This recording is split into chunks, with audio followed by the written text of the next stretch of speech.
Welcome to my channel. आज के video में हम देखेंगे मूव टूल। फोटोशॉप में सबसे पहला जो टूल होता है वो मूव टूल होता है। इससे पिछले वीडियो में मैंने फोटोशॉप का इंट्रोडक्शन, इंटरफेस इंट्रोडक्शन ये सब दे दिया था। मूव टूल जो होता है ये किसी भी लेयर या ऑब्जेक्ट को चेंज करने के लिए होता है। एक प्लेस से दूसरे प्लेस पर अगर ले जाना हो तो मूव टूल का यूज करते हैं। अब जब हम मूव टूल को सिलेक्ट करते हैं तो ऊपर में आपका जो प्रॉपर्टी बार है वो कुछ चेंज होता हुआ दिखेगा। जैसे ही हम टूल चेंज करते हैं ना, प्रॉपर्टी बार भी चेंज हो जाता है। तो जैसे हम मूव टूल सेलेक्ट करते हैं, अब मूव टूल सेलेक्ट करते हैं तो यहाँ पर देखिए, यहाँ पर एक छोटा सा ट्रायंगल बना हुआ है। इस ट्रायंगल का मतलब ये होता है कि जिस टूल पर ये ट्रायंगल बना हुआ है उस टूल के अंदर और भी चाइल्ड टूल है। जैसे यहाँ पर भी बना हुआ है तो इसको राइट क्लिक करेंगे तो ये चाइल्ड टूल है। यहाँ पर भी दिया हुआ चाइल्ड टूल, मूव टूल है और आर्टबोर्ड टूल है।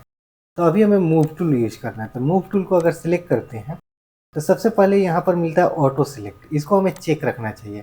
इसको अगर हम चेक रखेंगे ना तो जिस लेयर को हम क्लिक करेंगे वो ऑटोमेटिक सिलेक्ट हो जाएगा। अगर हम इसको अनचेक करेंगे और कहीं पर क्लिक करेंगे तो वो सिलेक्ट नहीं होगा। और उससे भी पहले हमें ये ध्यान देना चाहिए कि यहाँ पर बैकग्राउंड दिखाई दे रहा है और इस बैकग्राउंड में लॉक लगा हुआ है। सबसे पहले हमें लॉक हटा लेना चाहिए। अगर हम लॉक नहीं हटाते हैं और किसी भी लेयर को ड्रैग करके खींचते हैं, हिसाब से माउस से क्लिक करके हम नीचे खींचेंगे किसी भी लेयर को, तो ये हमें वार्निंग देगा और बोलेगा कन्वर्ट टू नॉर्मल लेयर। मतलब कि ये लेयर जो है ना, ये बैकग्राउंड है, अभी लेयर नहीं है ये। तो इसको हमें लेयर में कन्वर्ट करने के लिए यहाँ पर डबल क्लिक करना होगा। तो फिर ये लेयर का नाम पूछेगा। अभी हम लेयर का नाम 0 ही रख देते हैं, लेयर 0 इंटर कर देते हैं तो यहाँ से लॉक हट जाएगा। अभी यहाँ पर दिखाई दे रहा है लेयर 0 और बैकग्राउंड भी नहीं दिख रहा है। तो अब यहाँ पर अगर हम बाहर क्लिक कर देते हैं एक बार इधर, तो ये डिसलेक्ट हो गया। अब इसको हम क्लिक करेंगे तो ये आपको ऐसा मैसेज देगा। ये क्या बोल रहा है कि कोई भी लेयर सिलेक्ट ही नहीं है। तो सिलेक्ट क्यों नहीं हो रहा है? हम इस पर क्लिक तो कर रहे हैं लेकिन ये सिलेक्ट नहीं हो रहा है। ये इसलिए हो रहा है क्योंकि हमने ऑटो सिलेक्ट को डीएक्टिव रखा हुआ है। अगर हम इसको एक बार चेक कर देते हैं तो इसके बाद अगर हम कहीं भी क्लिक करेंगे ना, तो मल्टीपल लेयर रहेगा तो उस पर भी हम क्लिक करेंगे तो ये ऑटोमेटिक सिलेक्ट हो जाएगा। इसलिए ऑटो सिलेक्ट जो है ना, ये जरूरी है, इसको चेक रखना चाहिए। नहीं रखेंगे तो प्रॉब्लम होगा। बाहर भी हम फिर से क्लिक कर देते हैं और यहाँ क्लिक करते हैं तो ये नहीं सिलेक्ट हुआ। अगर हम इसको कंट्रोल के साथ क्लिक करेंगे ना, तब जाकर वो सिलेक्ट करेगा। ठीक है, तो कंट्रोल प्रेस करने की ज़रूरत नहीं है, यहाँ से ऑटो सिलेक्ट को टिक लगा देना है। उसके बाद यहाँ पर एक इम्पोर्टेंट ऑप्शन मिलता है, show transform control. Show transform control का मतलब होता है कि जब हम इसको क्लिक करते हैं तो ये हमें टूल दिखाई देता है। यहाँ पर छोटा छोटा बॉक्स दिखाई दे रहा है, एक यहाँ पर दिखाई दे रहा है और एक यहाँ भी दिखाई दे रहा है। ठीक है, यहाँ पर और एक यहाँ पर दिखाई दे रहा है। ये छोटे छोटे पॉइंट जो होते हैं ये ट्रांसफॉर्मेशन के लिए होता है। आप इसको क्लिक करके जब ये कॉर्नर वाले पॉइंट को मूव करेंगे ऊपर या नीचे, तो ये सेम रेशियो में बड़ा या छोटा होगा। अगर हम इसको वर्टिकल या हॉरिजेंटल क्लिक करके करेंगे तो ये सेम आ रहा है।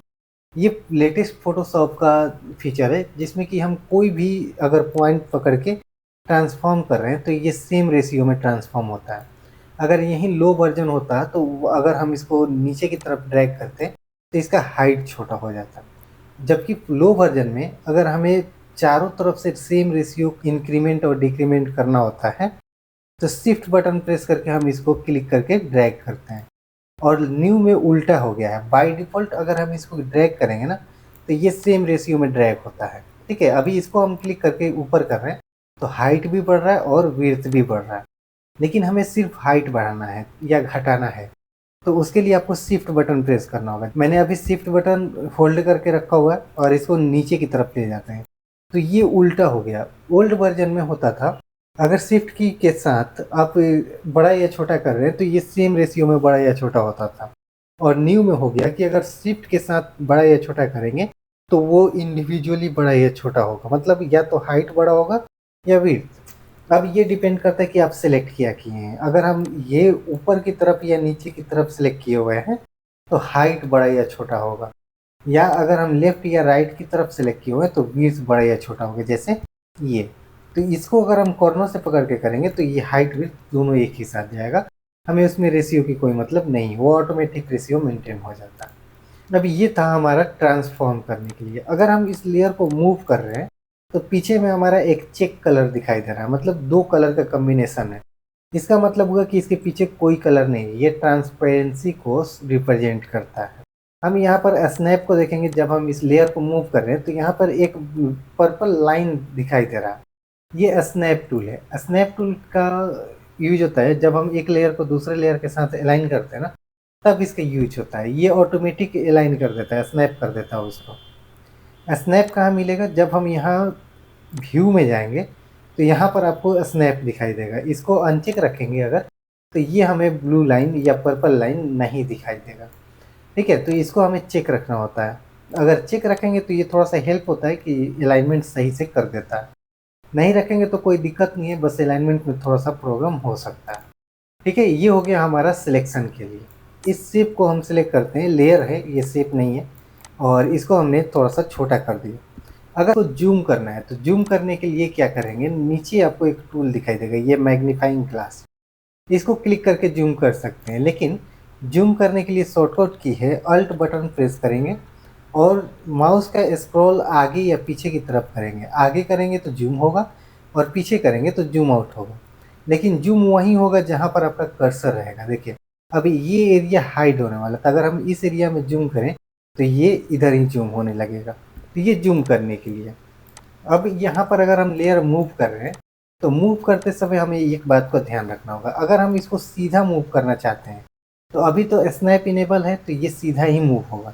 नहीं हो रहा है तो शिफ्ट बटन प्रेस कर लेंगे तो ये सीधा ही जाएगा, ये टेढ़ा या ऊपर नीचे नहीं जा सकता। अब ये एकदम स्ट्रेट जाएगा शिफ्ट बटन होल्ड करने के बाद।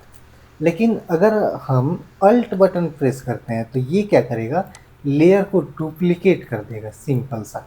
जैसे ही हम अल्ट बटन प्रेस करके लेयर को ड्रैग करते हैं तो वो डुप्लीकेट हो जाता है। अब इस लेयर को हमने यहाँ पे रख दिया और एक लेयर यहाँ पे रखा हुआ।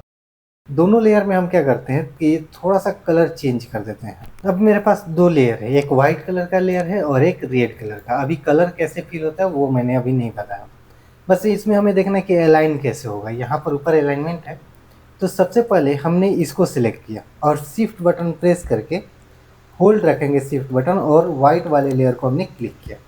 अब ये दोनों एक ही ग्रुप में हो गए। यहाँ से भी आप सिलेक्ट कर सकते थे, पहले इसको सिलेक्ट करेंगे शिफ्ट के साथ, इसको सिलेक्ट कर लेंगे। दोनों लेयर 1 और लेयर कॉपी दोनों एक साथ सिलेक्टेड है। अब यहाँ पर जो लेयर का अलाइनमेंट था वो सब इनेबल हो गया। अगर आप बेस अलाइनमेंट करना चाहते हैं तो ये बेस अलाइनमेंट है, इसको क्लिक करेंगे तो नीचे आ जाएगा, नीचे का अलाइनमेंट सेम हो जाएगा।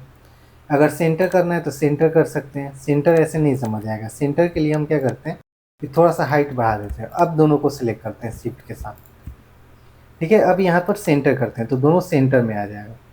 और यहाँ से अगर टॉप अलाइन करते हैं तो दोनों टॉप अलाइन हो जाएगा। और सेंटर वर्टिकल के लिए होता है, ये हॉरिजॉन्टल के लिए होता है, ठीक है। यहाँ से हम अलाइनमेंट मेंटेन कर सकते हैं। अलाइनमेंट मेंटेन करने के बाद अब हमारे पास आता है मार्की टूल। मार्की टूल जो होता है ना, ये सिलेक्शन के लिए होता है जनरली। यहाँ पर मूव टूल के जस्ट नीचे आपको मिलेगा मार्की टूल। 4 तरह का मार्की टूल होता है। रेक्टेंगुलर मार्की टूल होता है, और एलिप्टिकल मार्की टूल होता है, सिंगल रो मार्की टूल होता है, और सिंगल कॉलम मार्की टूल होता है। यहाँ पर राइट क्लिक करेंगे तो ये चारों आपको दिखाई देगा। रेक्टेंगुलर होता है रेक्टेंगल और स्क्वायर बनाने के लिए, इलेप्टिकल होता है सर्कल और ओवल बनाने के लिए, और सिंगल रो और सिंगल कॉलम का काम होता है एक हेयर लाइन को ड्रॉ करने के लिए। इसका यूज बहुत कम होता है। जैसे हम इसको क्लिक करते हैं यहाँ पर और मूव टू लेते हैं तो बस ये इतना ही पतला एक लाइन ड्रॉ कर देगा। और सिलेक्शन करने के बाद आप इसको cut, copy, paste, delete, colour fill कुछ भी कर सकते हैं। तो हमने क्या किया कि यहाँ पर एक लेयर ले लिया, नया पेज ले लिया। अब इसमें हम क्या करते हैं कि कुछ एरिया हमें यहाँ से फिल करना है। तो फिल करने के लिए हमें सबसे पहले एरिया को सिलेक्ट रखना ज़रूरी है। तो हम 2 तरह से सिलेक्शन कर सकते हैं, रेक्टेंगुलर से भी और एलिप्टिकल से भी। सिंगल रो और कॉलम से भी कर सकते हैं, लेकिन ये फिल करने के लिए ज़्यादा सजेशन अच्छा नहीं है। तो हम यहाँ से रेक्टेंगुलर टूल लेते हैं। अगर हम इसको यहाँ पर देखेंगे तो ये एक स्क्वायर सिलेक्टेड है। इसका मतलब ये हुआ कि अगर हम फ्री हैंड कुछ भी ड्रॉ करेंगे ना तो ये एक ड्राइंग इस तरह से बन जाएगा, ठीक है। ये मूविंग लाइन द्वारा इंडिकेट करता है कि आप कितना एरिया सिलेक्ट किए हुए हैं। अगर यही सिलेक्शन हम शिफ्ट के साथ करते हैं तो ये एक स्क्वायर बन जाता है। अगर बिना शिफ्ट के करेंगे तो ये रेक्टेंगल बनेगा, कोई भी रेशियो हो सकता है इसका। लेकिन अगर हम शिफ्ट बटन प्रेस करके ड्रॉ करेंगे तो ये एक स्क्वायर ही बनाएगा।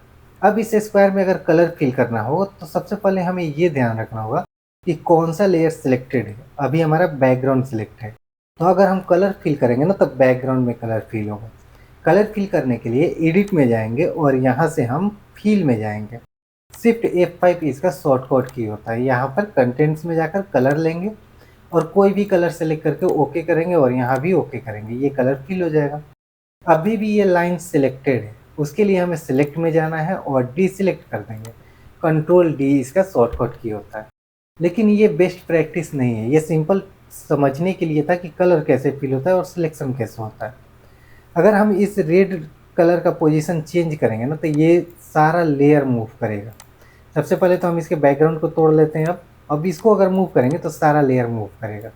तो क्यों ऐसा हुआ? क्योंकि हमने जब यहाँ पर कलर फिल किया हुआ था तो कोई भी लेयर को ब्रेक नहीं किया था, अनलॉक नहीं किया हुआ था। तो ये जो बैकग्राउंड था ना उसी को कलर फिल कर दिया और ये बैकग्राउंड के साथ अटैच हो गया है और जहाँ जहाँ बैकग्राउंड जाएगा वहाँ पर ये भी चला जाएगा। अब इसको जब सिलेक्ट करते हैं, जब यहाँ से हमने इसको सिलेक्ट किया और एक शेप बनाया तो यहाँ पर ये एक टूल मिलेगा। ये टूल है कंबाइन करने के लिए, ऐड टू सिलेक्शन। अगर हम इसको क्लिक कर देते हैं और जो भी एरिया हम इसके साथ ओवरलैप करेंगे तो वो एरिया इसमें मर्ज हो जाएगा। और ये है सब्ट्रैक्ट करने के लिए। सब्ट्रैक्ट करने के लिए मतलब कि जो भी एरिया हम इससे ओवरलैप करेंगे तो इतना एरिया यहाँ से डिसलेक्ट हो जाएगा। ये डिसलेक्ट हो गया, ये एरिया आप सिलेक्टेड नहीं है। अब इसके बाद यहाँ पर मिलता है इंटरसेक्शन। इंटरसेक्ट अगर हम करते हैं, जैसे कि हमने यहाँ पर सिलेक्ट किया और ये इंटरसेक्ट हुआ। इंटरसेक्ट मतलब कि कॉमन एरिया, दोनों में कॉमन एरिया कौन है? तो ये जो बीच वाला कॉमन एरिया है इधर, ये कॉमन एरिया हो गया। इसको अगर हम माउस को रिलीज करेंगे ना तो ये एरिया जो ओवरलैप हुआ वहीं रह जाएगा, बाकी सारा हट जाएगा। ये ओवरलैप करने के लिए हुआ। अब इसको अगर हम कलर फिल करते हैं तो शिफ्ट F5 बटन होता है शॉर्टकट की, इंटर करते हैं। कंट्रोल डी डिसलेक्ट करने के लिए। अब अगर जूम करते हैं इसको तो यहाँ पर एकदम एक सॉलिड लाइन दिखाई दे रहा, ठीक है। तो सॉलिड लाइन होता है ये, अगर ग्राफिक डिजाइन करना तब ठीक है, कोई दिक्कत नहीं है। लेकिन अगर आप थोड़ा सा ब्लर चाहते हैं, रेडियस करना चाहते हैं, जैसे कि यहाँ पर जब हम पिक्चर क्लिक करते हैं तो क्या करते हैं कि फ़ोटो को ब्लर करते हैं, तो किनारे किनारे हल्का सा ये ब्लर रहता है। तो उसके लिए हमें फेदर को मेंटेन करना होगा। यहाँ पर आपको दिखाई देगा फेदर, फेदर यहाँ अभी 0 है तो ये हार्डनेस 100% है। अगर हम 20 कर देते हैं और यहाँ पर ड्राइंग करते हैं ना तो ये देखिए, ये कुछ कॉर्नर जो था वो राउंड हो गया यहाँ पर। और अब हम इसमें कलर फिल करेंगे ना तो ये थोड़ा सा ब्लर टाइप से कलर फिल होगा इस तरह का, ठीक है। तो ये जो ब्लर हुआ ना ये फेदर के वजह से हुआ। तो जितना फेदर ज़्यादा रखेंगे उतना ज़्यादा ये ब्लर होगा। और स्पॉट बनाने के लिए ये बहुत ज़्यादा यूज होता है। जैसे हमें यहाँ पर एक स्पॉट बनाना है तो क्या करेंगे कि हमने ये लिया और ड्राइंग से पहले हमें फेदर को चेंज करना है। हमने कर दिया 80 और यहाँ पर एक स्क्वायर बना दिया या रेक्टेंगल बना लिया, ठीक है। तो 80 की वजह से ये सर्कल बन गया। हमने सर्कल बनाया नहीं है। शिफ्ट F5 और इंटर, कलर पहले से सिलेक्टेड था इसलिए डायरेक्ट इंटर किया। तो ये स्पॉट बनाने के लिए भी फेदर बहुत काम का ऑप्शन है। इसके बाद हम देखते हैं यहाँ पर स्टाइल। स्टाइल में आपको दिखाई देगा रेशियो। रेशियो का मतलब हुआ कि जो आप स्क्वायर बनाना चाहते हैं, जैसे कि यहाँ पर विड्थ 5 और हाइट 3, तो ये 5/3 के रेशियो में ही स्क्वायर या रेक्टेंगल, जो भी स्क्वायर तो 5/5 का होता है या 3/3 का होता है, मतलब कि जो दोनों रेशियो होना चाहिए सेम होना चाहिए। रेक्टेंगल बनेगा तो ये अलग अलग रेशियो हो सकते हैं, हाइट विड्थ अलग हो सकते हैं। तो यहाँ पर अगर हम हाइट विड्थ फिक्स कर दें तो उतना ही रेशियो में ये रेक्टेंगल बनेगा। अगर हम यहाँ से फिक्स साइज कर दें तो यहाँ पर साइज आपसे पूछेगा कि कितना हाइट रखना है और कितना विड्थ रखना है। जैसे यहाँ पर विड्थ 200 पिक्सल है और हाइट 300 पिक्सल है। तो अब हमें कुछ करना नहीं है, कहीं भी एक बार सिंपल क्लिक कर देना है। जो आपने हाइट विड्थ दिया हुआ है उसी के अकॉर्डिंग यहाँ पर एक सिलेक्शन बन जाएगा। सबसे पहले तो हम फेदर को हटाते हैं, ये प्रॉब्लम कर रहा है। यहाँ पर अगर हम क्लिक करते हैं तो ये सेम हाइट विड्थ को यहाँ पर मेंटेन कर लेगा, ठीक है। ये हुआ फिक्स रेशियो के लिए। तो ये था रेक्टेंगुलर के लिए।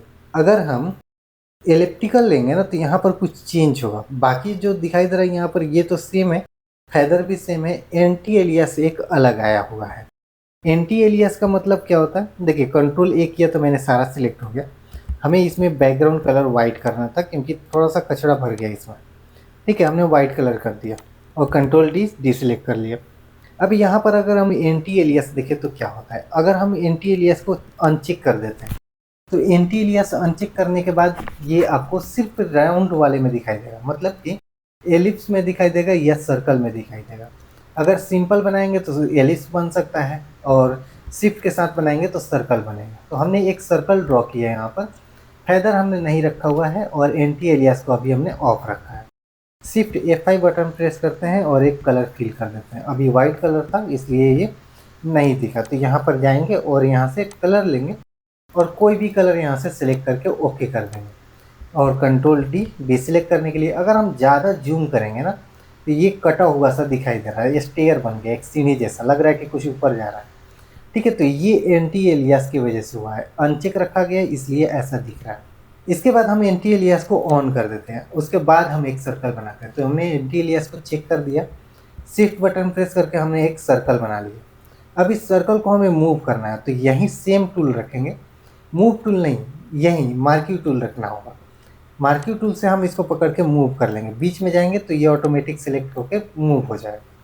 उसके बाद हम यहाँ पर शिफ्ट F5 बटन प्रेस करते हैं और ओके कर देते हैं।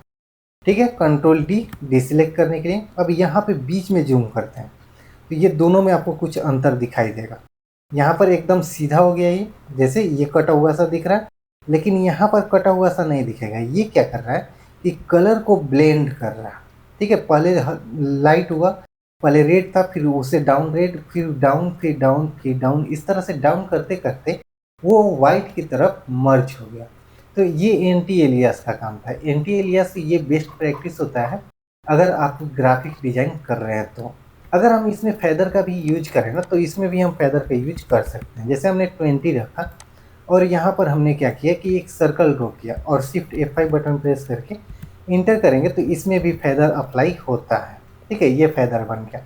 स्टाइल, यहाँ पर भी जाएंगे तो स्टाइल में आपको साइज और रेशियो दिखाई देगा, सेम ऑप्शन दिखाई देगा। ये मार्किंग टूल था रेक्टेंगुलर और इलिप्टिकल। और अगर सिंगल रो और कॉलम का अगर आप यूज करना ही चाहते हैं तो उसके लिए कैसे करना होगा, यहाँ पर जाना है, क्लिक कर देना है एक बार और एक बार कहीं भी क्लिक कर देना है।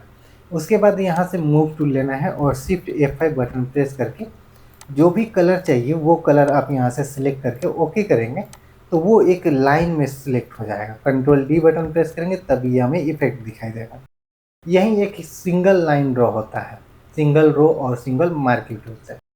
ठीक है, तो ये था हमारा आज का एक वीडियो और नेक्स्ट वीडियो में हम सीखेंगे ट्रांसफॉर्मेशन एंड रोटेशन।